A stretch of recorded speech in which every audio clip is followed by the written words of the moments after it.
एक बैठक ठाण्यामध्ये पार पडलेली आहे. मुख्यमंत्री एकनाथ शिंदे यांच्या उपस्थितीमध्ये. त्या बैठकीमध्ये जे आहेत काही उभाटा पक्षाचे खासदार आहेत ते उपस्थित होते. काय नेमकं बैठकीमध्ये? माननीय आमचे मुख्य नेते एकनाथ शिंदे साहेब आणि आमचे केंद्रातील गटनेते डॉक्टर श्रीकांत शिंदे यांनी सुद्धा स्पष्ट केलेलं आहे की कुठल्याही प्रकारची बैठक उबाटाच्या खासदारांच्या समवेत आमची झालेली नाही आहे. ऑपरेशन टायगर वगैरे हा काही विषय पण नाही आहे. आम्ही आमचं काम करत असतो.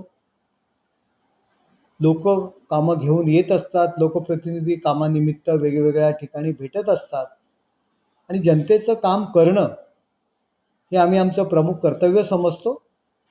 आणि अशा पद्धतीच्या खोडसाळ बातम्या देणं ही चुकीचं आहे. आणि अशा प्रकारची कुठलीही बैठक आमची आणि उबाटाच्या खासदारांची झालेली नाही आहे. उबाटातीलच काही लोक अशा पद्धतीने बातम्या पसरवण्याचं काम करतात. आपल्या खासदार आमदारांवरती प्रेशर आणण्याकरता अशा पद्धतीच्या बातम्या उभाटातीलच काही नेते हेतुपुरस्पर समाज माध्यमांमध्ये अशा प्रकारच्या बातम्या पसरवित आहेत. अरविंद सावंत म्हणतात की खोट्या बातम्या देणाऱ्यांवर कारवाई करा असं त्यांनी सांगितलंय. अशा पद्धतीच्या जे काही कोण देत असेल तर तुम्ही पाहून घ्या. अशा पद्धतीच्या बातम्या जर काही येत असतील, आम्ही स्वतः एकनाथ शिंदे साहेब असतील, श्रीकांत शिंदे यांनी सुद्धा सांगितलेलं आहे की अशा पद्धतीचं कुठलीही बैठक झालेली नाही आहे. आणि आता या क्षणाला आम्हाला वाटत नाही आहे, काही गरज नाही आहे काही खासदारांची किंवा त्यांच्यामधून फुटून येऊन आमच्यामध्ये बसण्याची. आता त्यांच्यामध्ये जे काही नाराजी असेल तर अशा पद्धतीने खासदार आणि आमदारांना बदनाम करणं हे उभाटाच्या नेत्यांना पटत नाही आहे आणि त्यांनी करू नये. माझी त्यांना विनंती आहे की इतके दिवस तुमच्या समवेत आहेत, परंतु त्यांची बदनामी करण्याकरता खासदारांबद्दल, आमदारांबद्दल मतदारांमध्ये संभ्रम निर्माण करण्याकरता अशा पद्धतीच्या बातम्या उभाटाच्या नेत्यांनी पसरवू नये. प्रताप जाधवांनी मध्यंतरी डिनर डिप्लोमसीसाठी आमंत्रित केलं होतं. त्या संदर्भात नागेश आठवले असलेले संजय देशमुख देखील उपस्थित होते. मात्र काय वाटतं ऑपरेशन टायगर हे बघा, प्रतापराव जाधव हे महाराष्ट्रातील मंत्री म्हणून केंद्रात आहेत. एक फॉर्मॅलिटीज असते. महाराष्ट्रातील मंत्री महाराष्ट्रातील खासदारांना, अन्य खासदारांना चहापाना करता बोलवत असतात. संसदेच्या कॅन्टीनमध्ये सुद्धा एक महाराष्ट्रातील खासदार म्हणून सगळेजण एकत्र असतात. जर त्यांनी चहापाना करता किंवा जेवणाकरता बोलवलं असेल, त्याच्यामध्ये राष्ट्रवादीचे सुद्धा खासदार होते, भारतीय जनता पार्टीचे खासदार होते, आमचे खासदार होते. एक महाराष्ट्रातील मंत्री आज दिल्लीमध्ये आहे, प्रत्येकाला अभिमान असतो. आणि जर त्यांनी जेवणाला बोलवलं असेल आणि त्या ठिकाणी जर काही खासदार गेले असतील तर अशा पद्धतीचा संभ्रम निर्माण करणं फार चुकीचं आहे.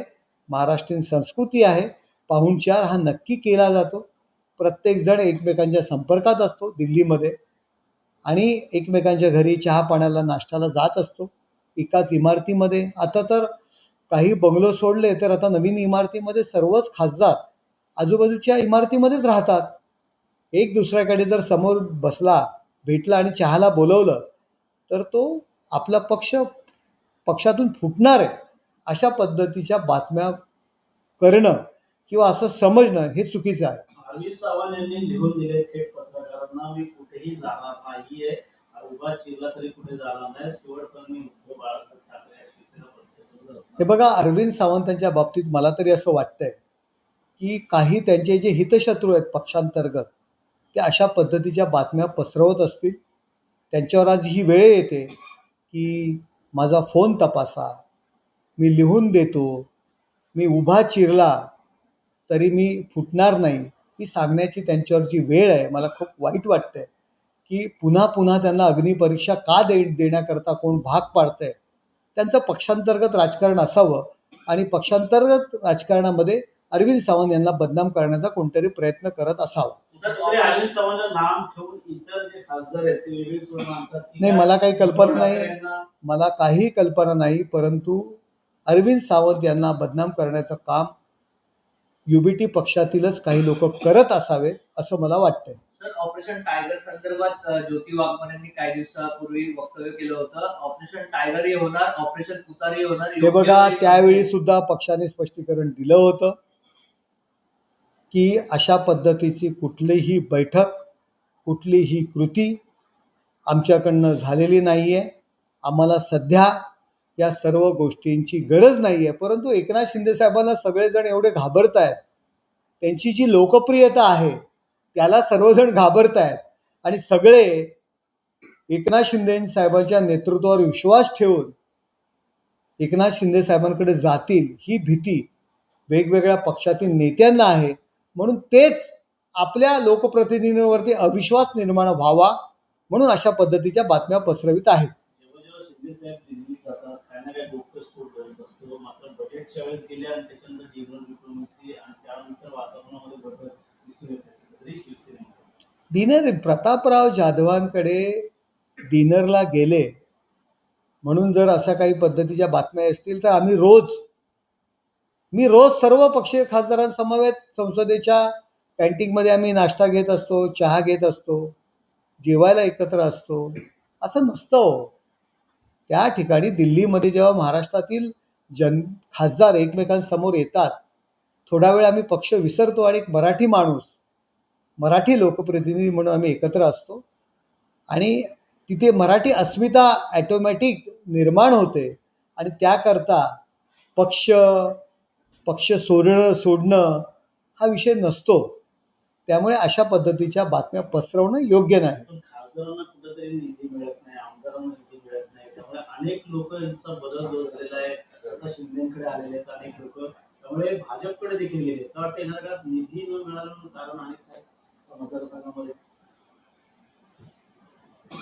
बघा, जनतेचा हा पैसा आहे आणि जनतेसाठीच हा वापरला जातो. त्यामुळे आम्हाला प्रश्न विचारण्याचा अधिकार यांना कोणाच्या बापाने दिला आहे हो? अशा पद्धतीने जर आम्हाला प्रश्न विचारत असतील, यांची काही लागीनदार आहोत का यांना उत्तर देण्याकरता? आम्ही जनतेचा पैसा आहे, जनतेकरता आम्ही तो वापरू. यांना कोणी अधिकार दिला आहे? तुम्ही तुमचा पक्ष सांभाळा ना. आज यांच्या पक्षामध्ये नाराजी आहे, त्याकरता तुम्ही एकनाथ शिंदे साहेबांना का दोषी धरता? 3 निवडणुका झाल्या, जिल्हा परिषद झाल्या, नगरपालिका झाल्या, महानगरपालिका झाल्या.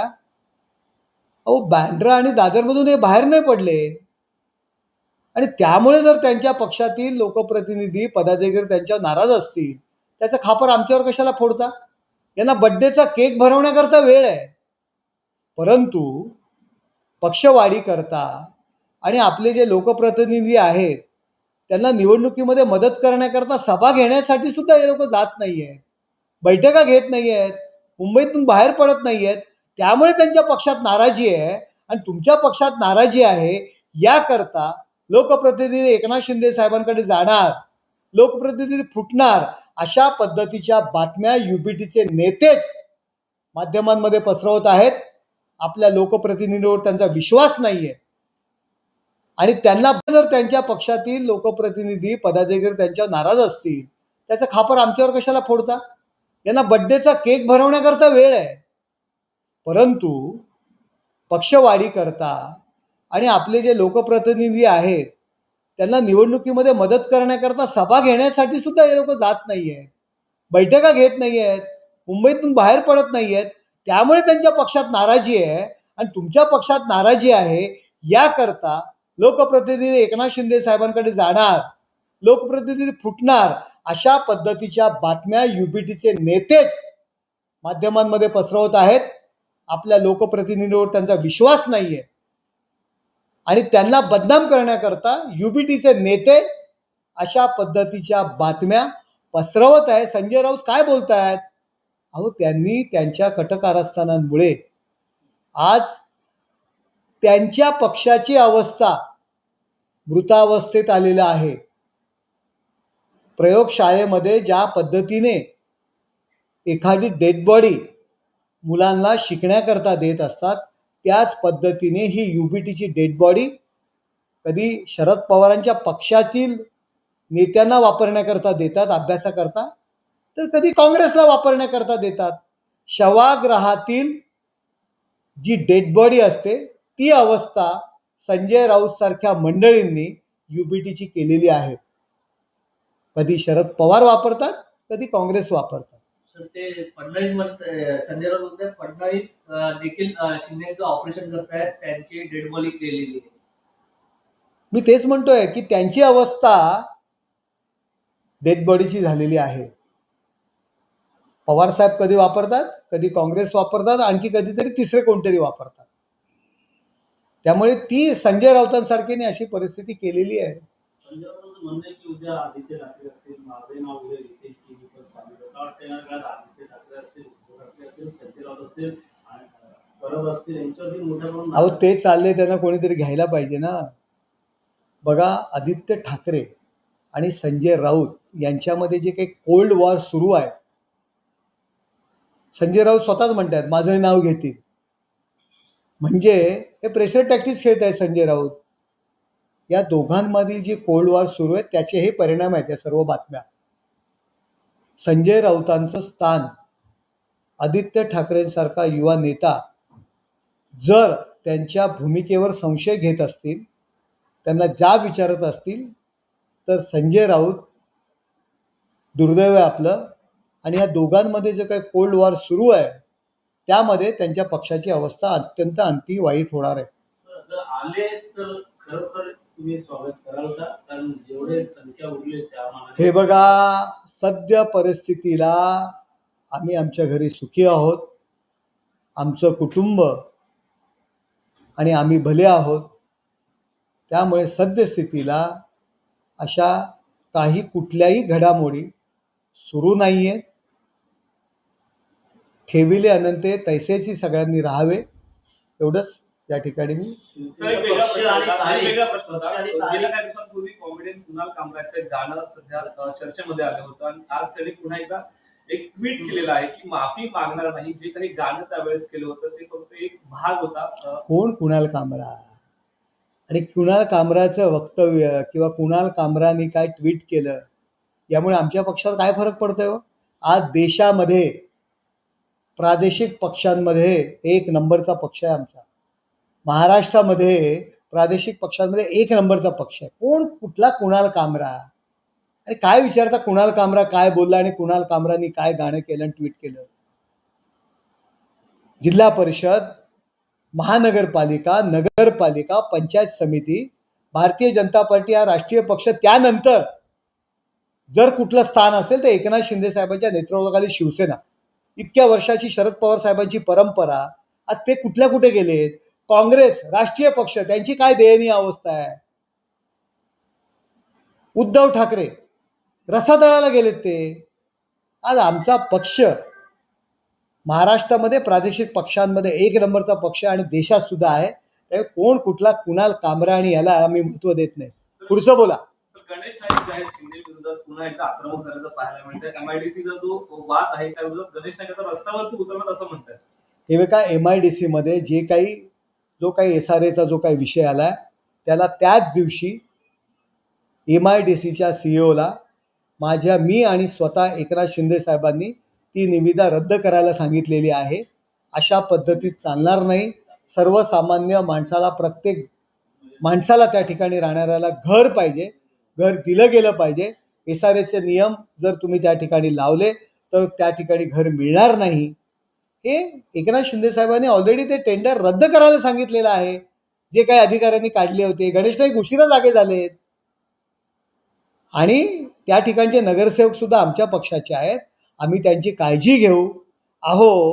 त्या ठिकाणी जर झोपडपट्टी आहे तर त्यांचा जर विकास करायचा आहे, कुठल्या क्लस्टरनी करायचा का SRAनी करायचा, प्रत्येकाला घर मिळलं पाहिजे हे महत्त्वाचं आहे.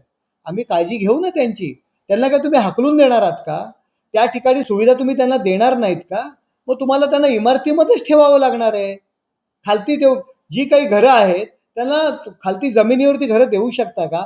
बघा, नाईक साहेब जर काही चुकीच्या पद्धतीने जे बोलले असतील, त्यांचा गैरसमज झाला असेल, एकनाथ शिंदे साहेबांनी सुद्धा जी काही निविदा निघाली होती त्याला विरोध केलेला आहे. ती निविदा रद्द करायला सांगितलेलं आहे. ठाकरे गटाकडून बोललं जातं की तारीख तशी जवळ आली त्यामुळे कुठे संभ्रम निर्माण करायचं चाललंय ठाण्यावर. तिकडची लोक ताबडतोब त्या ठिकाणी आहेत. हे बघा, हे अरविंद सावंत बोलले. अरविंद सावंत सारख्या माणसावरती अशा पद्धतीने त्यांच्या बातम्या पसरवणं हे अरविंद सावंत यांनी तपासावं. पक्षांतर्गत त्यांचा विषय आहे. कोण झारीतले शुक्राचार्य आहेत की तुमच्या एकनिष्ठेवरती ते संशय घेत आहेत, याचा तपास अरविंद सावंत यांनी प्रथम करावा. तर लवजिहाद करणाऱ्यांना फाशी द्या असं प्रवीण वगैरे यांनी बोललेलं आहे. गेल्या काही दिवसापासून ठाण्यानंतर वाद सुरू आहे त्या ठिकाणी. हे बघा, शासन स्तरावर निर्णय घेईल. मला वाटत नाही, मी काय ऐकलं नाही आहे त्यांचं काही स्टेटमेंट. ते अशा पद्धतीचे वारंवार स्टेटमेंट करत असतात. एक हिंदुत्ववादी नेते आहेत, त्यांचे विचार त्यांनी मांडलेले आहेत. सर करुणा मुंडे बारामतीमध्ये पोटनिवडणूक लढण्यावर ठाम आहे त्यांनी सांगितले. आता करुणा मंडे जर बारामतीमध्ये पोटनिवडणुकीला लढण्यावर ठाम आहे, तर त्याच्यावर मी काय प्रतिक्रिया देणार? माझा काही संबंध, आमच्या पक्षाचा काही संबंध.